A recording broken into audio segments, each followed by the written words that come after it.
मेरे आत्मीय मित्रों, नमस्कार। पिछले एपिसोड से हम लोग अर्जुन की मन स्थिति को समझने की कोशिश कर रहे हैं और आपको शायद स्मरण होगा कि मैंने अपनी बात की समाप्ति संजय के संवाद से की थी, जो वह धृतराष्ट्र को अर्जुन के बारे में बताते हुए कहता है कि जो अर्जुन है वह करुणा से भरा हुआ है और शोक करते हुए आगे कृष्ण से यह बात कहता है। यानी कि अभी अर्जुन को जो हम जान सके हैं वो संजय के माध्यम से जान पाए हैं। आइए अब हम अर्जुन को स्वयं अर्जुन के माध्यम से ही जानते हैं। जी हाँ, जब कोई व्यक्ति मानसिक रूप से विचलित होता है, जी हाँ, अर्जुन की जो मन स्थिति है वो विचलन की ही मन स्थिति है, वो केंद्र में नहीं है। जो अर्जुन का जो मन है या कह लीजिए जो उसकी बुद्धि है वह स्थिर नहीं है, वह डगमगा गई है, बुरी तरह से डगमगा गई है। और डगमगाने का कारण क्या है? सीधा सा कारण है कि उसने शत्रु पक्ष में अपने संबंधियों को देख लिया है। एक बहुत अच्छी बात अर्जुन के साथ यह है, और मुझे लगता है कि जो होनी भी चाहिए, क्योंकि अर्जुन एक योद्धा है। जीवन भर वो युद्ध ही करता रहा है, इतने सारे वनवास उसने भोगे हैं, तो इन सब ने मिलकर अर्जुन को कहीं ना कहीं मानसिक रूप से बहुत मजबूत बना दिया है। तो एक जो योद्धा है वो तुरंत इस बात को समझ सकता है, और उसे समझना भी चाहिए कि मेरे अंदर कहीं ना कहीं कुछ कमजोरी घर कर गई है। मैं सही सही निर्णय लेने में अपने आप को असमर्थ पा रहा हूं। अगर उसमें इतनी भी समझ नहीं होगी तो वह कभी भी सही, सच्चा और महान योद्धा नहीं हो सकता, जो कि अर्जुन था। तो आप देखिए कि 28वें श्लोक में संजय को इस बात का पता लग जाता है कि अर्जुन की मन स्थिति ठीक नहीं है, और एक श्लोक छोड़ करके 30वें श्लोक में ही अर्जुन अपने बारे में क्या कहता है कृष्ण से कहता है अर्जुन, भ्रमतीव च मे मन, कि जो मेरा मन है वह भ्रमित सा हो गया है। मुझे ऐसा लग रहा है कि मेरा मन भ्रमित सा हो गया है। इसका मतलब है कि अर्जुन के मन में कहीं ना कहीं अपनी बातों को लेकर के संदेह है, जो वो सोच रहा है कि मैं जो सोच रहा हूं, मुझे लग तो रहा है ऐसा, लेकिन शायद मैं सही तरीके से सोच नहीं पा रहा हूं, क्योंकि मेरा मन भ्रमित हो गया है। ये ठीक उसी तरह से है जैसे कि अगर आप बिल्कुल एक ऐसे झील के पास चले जाइए जिसका पानी स्थिर है, उसमें आप अपना चेहरा देखिए या चांद को देखिए, तो आपको अपना चेहरा भी ठीक ठाक दिखाई दे जाएगा और चांद भी पूरा दिखाई दे जाएगा।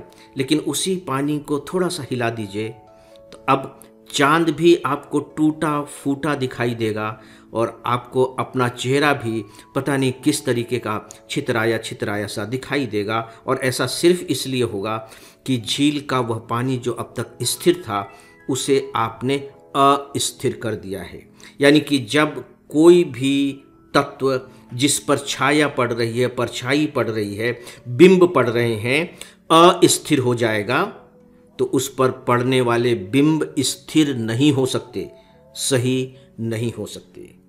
हमारा जो मस्तिष्क है वह भी एक प्रकार के पर्दे की तरह है, उस पर हमारे विचारों के प्रतिबिंब उभरते हैं। तो जब वही अस्थिर हो गया है तो उस पर जो मेरे विचार के प्रतिबिंब आ रहे हैं, सोच करके देखिए, ये तो बहुत ही सामान्य सी बात है और बहुत ही व्यावहारिक बात है कि वे स्थिर कैसे रह सकते हैं। तो अर्जुन को लगा कि नहीं, अब मुझे जैसा महसूस हो रहा है और जो बातें मैं कृष्ण के सामने रखने जा रहा हूं, ऐसा तो मैं कभी था ही नहीं, तो फिर मैं अभी ऐसा क्यों सोच रहा हूं? तो तुरंत निष्कर्ष निकाल लेता है। इससे पहले कि कृष्ण नाराज हो, अपनी बीमारी बता देता है। कृष्ण को डायग्नोस नहीं करना पड़ता, वो पहले ही बता देता है कि मुझे इस तरह का अनुभव हो रहा है, मुझे ऐसा लग रहा है कि मानसिक रूप से मेरे अंदर विकार की स्थिति आ गई है। भ्रमतीव च मे मना, कि मेरा मन, मुझे ऐसा लग रहा है कि मैं भ्रमित हो रहा हूं, मैं भ्रम में पड़ गया हूं। इसके बाद देखिए, ठीक है, आगे वो कुछ बातें करता है। मैंने अभी आप लोगों के लिए उन्हीं श्लोकों का चयन किया है जो अर्जुन की मन स्थिति को बहुत स्पष्ट तरीके से बता रहे हैं।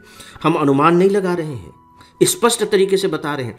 संजय ने बता दिया, अर्जुन खुद भी बता रहा है, और मजेदार बात है कि दूसरे अध्याय के पहले श्लोक में खुद कृष्ण भी बता रहे हैं। इसका मतलब है कि there is no doubt at all, किसी तरह का कोई संदेह है ही नहीं कि अर्जुन को किस तरह का मानसिक रोग हो गया है। अब देखिए कि पहले ही अध्याय के 34वें श्लोक में अर्जुन क्या कह रहा है। अर्जुन कह रहा है संबंधिनस तथा, यानी कि ये जो लोग हैं मेरे सामने हैं, जो युद्ध करने आए हैं, जिन्हें उसे देखा था, वे सब मेरे संबंधी लोग हैं। ये सब मेरे संबंधी हैं। और मज़ेदार बात यह है कि अर्जुन 34वें श्लोक में इन्हें संबंधी कह रहा है। देखिए कि वो कैसे उटपटांग बातें कर रहा है, कभी कुछ कभी कुछ।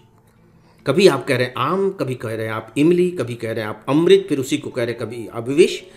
ऐसा कैसे हो सकता है कि एक ही वस्तु एक साथ अमृत भी है और विष भी है, आम भी है और इमली भी है, दिन भी है और रात भी है, सूर्य भी है और चंद्रमा भी है। अर्जुन की लगभग यही स्थिति है। 34वें श्लोक में वो कह रहा है कि ये सब मेरे संबंधी लोग हैं। और 36वें श्लोक में क्या कहता है, इन आतताइयों को मारकर तो हमें पाप लगेगा।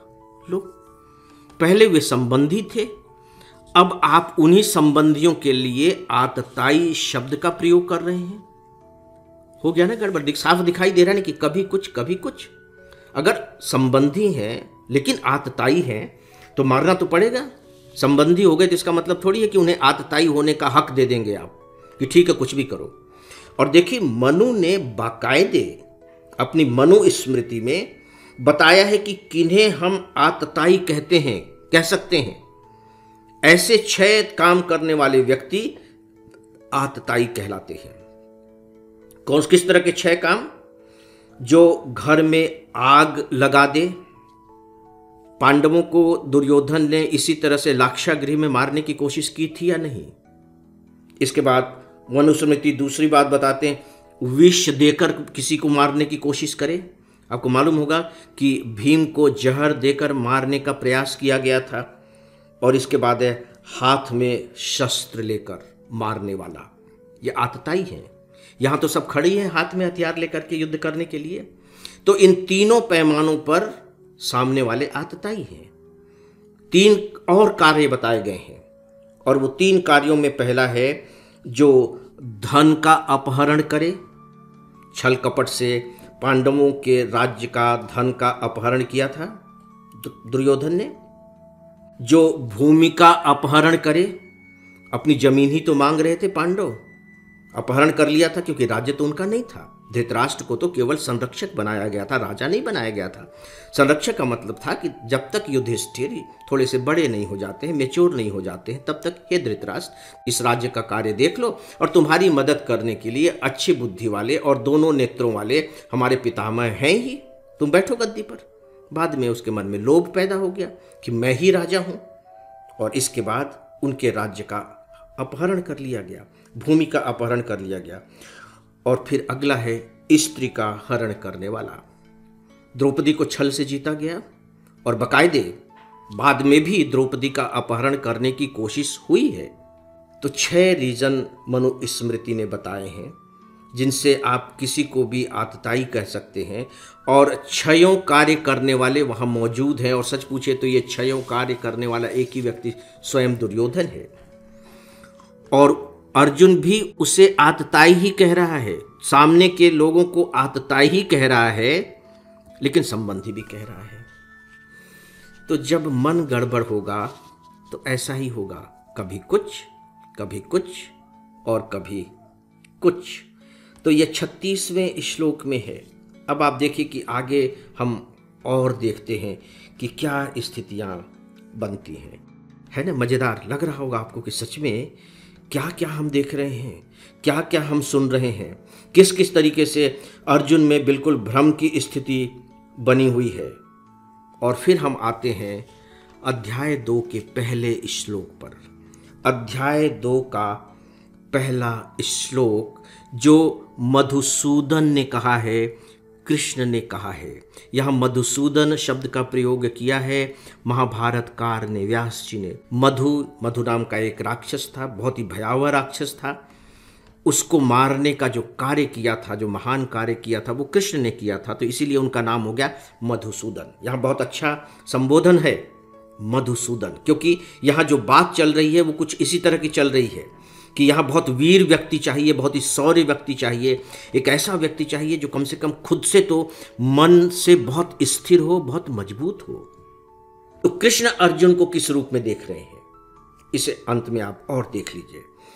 करुणा से व्याप्त, आंसुओं से पूर्ण, व्याकुल नेत्र वाला, शोकायुक्त अर्जुन के प्रति मधुसूदन ने यह कहा। क्या कहा वो तो इससे भी ज्यादा मजेदार है, उसके बारे में हम आगे चर्चा करेंगे। मैं रिपीट कर रहा हूं, करुणा से व्याप्त, आंसुओं से पूर्ण, यहां आंसू दुख को दिखा रहे हैं। इससे पहले संजय ये मार्क कर चुका है कि अर्जुन की स्थिति इस तरह की बन रही है। करुणा से व्याप्त, आंसुओं से पूर्ण, व्याकुल नेत्र वाला। नेत्रों की भाषा तो सबसे ईमानदार भाषा होती है और वो व्याकुल है। भ्रमतीव च में मना, अर्जुन के अंदर जो भ्रम पैदा हो गए हैं उसका जो रिफ्लेक्शन है उसके नेत्र बता रहे हैं। नेत्रों में एक अलग किस्म की बेचैनी है। व्याकुल नेत्र वाला, शोक युक्त अर्जुन के प्रति मधुसूदन ने यह कहा। आप देख रहे हैं कि अर्जुन की मन स्थिति को बताने के लिए महाभारतकार ने कितने सारे श्लोकों का प्रयोग किया है और मन स्थिति के कितने अलग अलग शेड्स, छवियां, बिंब भी हमारे सामने रखी हैं। ये सब एक ही नहीं है, हाँ एक ही प्रजाति की जरूर हैं जिन्हें आप मन विकार कह सकते हैं। तो अब मैं अपनी बात यहीं समाप्त करने की आप सबसे इजाजत चाहूंगा। नमस्कार।